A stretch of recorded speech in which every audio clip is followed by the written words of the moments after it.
So just to jump in, I was going to actually have each of our speakers just start out and talk about their journey, either their personal journey or their journey of a family member or a close friend with this intersection of mental health, faith, and culture. So go ahead and start with Lecrae.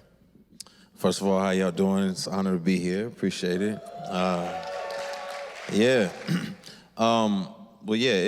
This is an area that's near and dear to me because of my own personal experiences. I don't even know where to begin. Obviously, just growing up in a household that was dysfunctional. And when I say dysfunction, there's a lot of different categories for it. I fit most of the categories in terms of fatherlessness, in terms of drug abuse in the home, in terms of physical abuse, in terms of sexual abuse. So all those things were happening in my home, and that led me, just really down a dark path that expressed itself in depression, obviously, as a teenager. And then as I got older, just trying to fill in those gaps and fill in those voids with success and achievement, which added stress. And then on top of stress, all of the issues that we saw in society over the last 4 years, also increased my anxiety. So you name it, I've dealt with it probably in some capacities. But man, I'm here as a product of what God can do with an individual who's been through all those different circumstances and battled those particular different things, and has come out on the other side. Continuing to fight and continuing to battle, and want to be an advocate for everybody else out there. What, in your view, is actually the current state of mental health conversations in our society? I personally feel like it's definitely being addressed more. It's something that is being talked about more, which enables people to feel a little more freedom about talking about their own particular struggles. I still don't think it is as talked about and discussed as much as it should. I don't think it's in the forefront as much as it should be. And I'd like to see more of that happen. Obviously, anybody out there who has battled struggles with their own mental health realizes how serious and detrimental it is. And so why it's kind of hidden or pushed under the rug is a mystery. It's frustrating to me because as somebody who suffered, I'm like, when you're in a really, really dark place, I mean, you'll eat your own shoelaces if it'll heal you. You know what I mean? And so I don't. That's me. And so for somebody like myself, you're just looking for somebody who's going to speak about it or talk about it, or to know you're not alone, or to know that there's areas or people who can offer help, and that this is a conversation that not just a handful of people are dealing with, but like the world. To personalize it a little bit, I was going to ask a question that's related more to your thoughts on what you think are some effective practices, either to maintaining a good mental state or to addressing mental health challenges. And you've alluded to some of those already, but if you could elaborate on those a little bit. Yeah, I mean, for me personally, I've tried everything, and so I'm of the persuasion or the philosophy that the goal is health, right? So the goal is health, and there's not one thing that I feel like is going to make people healthy. So it's figuring out what that's going to look like for you. And as they were just speaking about finding the right, maybe it's a therapist or a counselor. And sometimes you gotta, swipe left till you get to the counselor that you like. You know what I mean? And sometimes it is medication, and that's okay. I don't understand the stigma around medication. I don't think it's a bad or good. It's not an absolute thing, and it's not an absolutely evil thing. It's maybe very necessary and helpful. If it brings about health, then that's what you need.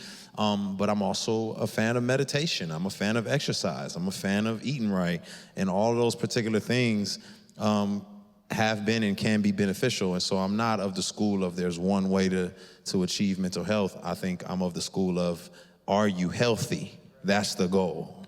Just to delve down a little bit more on that, you talked about trying to find what works best for you. What do you think are some good ways to actually evaluate that? How do you figure out what works well for you? Is there, or for family members or friends, or patterns that you've noticed that have helped you kind of move through that process more quickly or have a better sense of how to approach certain challenges? I think for me personally, I can tell you what didn't help was YouTube. Yeah, you get on YouTube, you think you're gonna die in the next 5 minutes. So just don't self-diagnose yourself. Save yourself some trouble right now. Talk to your professionals and friends, and phone a doctor or something. But stay off of YouTube. It's not qualified experts on YouTube. I've been down there many times. But yeah, I think one of the biggest things is truthfully for me it really is community.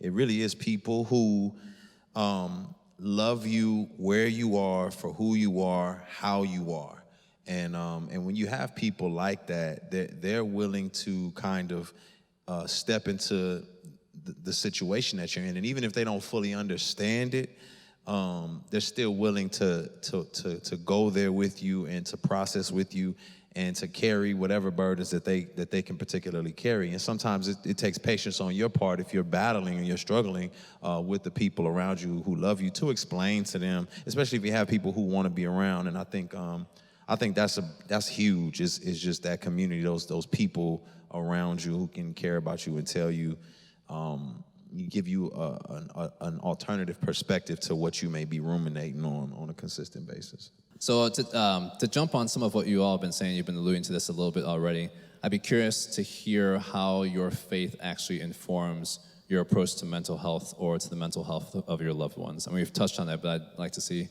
you could go in a little bit more about how those two actually intersect. Probably in one of my lowest moments, I was crippled with anxiety, like acute, and it would topple over into depression because I was just like so, gripped with anxiety, like agoraphobia, which is where you don't even want to be around people or go outside. And it was so bad I couldn't even sleep. And then if you don't get sleep, it makes everything worse because your brain can't heal because you're not getting rest. So I was just in a really, really dark place, and I was almost like mad with God, like frustrated, like help. And it was at that point where I felt like God led me to read about Jesus in the Garden of Gethsemane, and just seeing a picture of Jesus, and who I know is this divine Savior, but when I looked at it, I also saw him as a human being who was suffering through way more crippling anxiety because he was anticipating being crucified on this cross.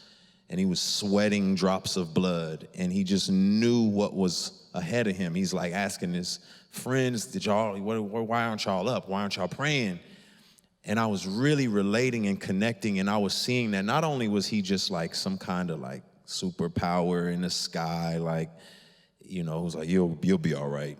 He was with me, and he understood the suffering to the degree that even I didn't understand. And I felt like, man, like I know a God who's here with me in my suffering. And I wanted God to be something he wasn't. God was not transactional, he was relational. I wanted him to be transactional and just make it go away, but he was like, no, I'm gonna be here in it with you, suffering for you. And on top of that, I'm gonna beat it, yeah.